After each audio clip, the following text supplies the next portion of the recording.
ចិត្តម៉ែឈឺឧបមាពេលកូនឆ្លួតទុកតែគ្នាម៉ែហាស្ដីកូនស្រែកសំណត់វិញភ្លីម៉ែស្ទើតែកាំង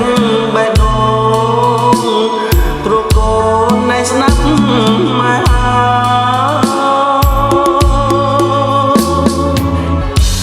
កូនខ្លាំងហាស្ដីគ្មានគោរពម៉ែ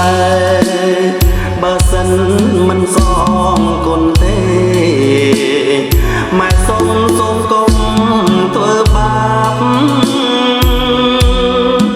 ម៉ែលំបាំងចេញចាំកូនតាំងពី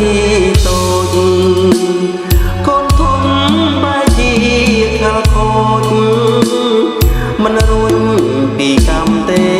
កូ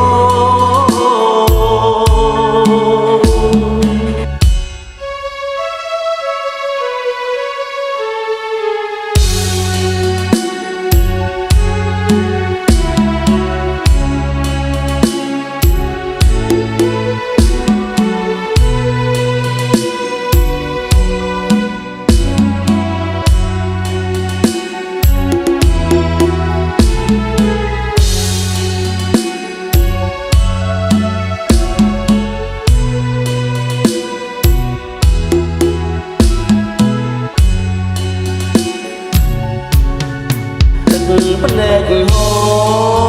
រពេលកូនធំមានគ្រួសារចិត្តម៉ែឈឺឧបមាពេលកូនឆ្លួតទុកតែគ្នាម៉ែហាស្ដីកូនស្រែកសំណត់វិញភ្លីម៉ែស្ទើតែកាំងបេះដូងស្នាប់ម៉ែ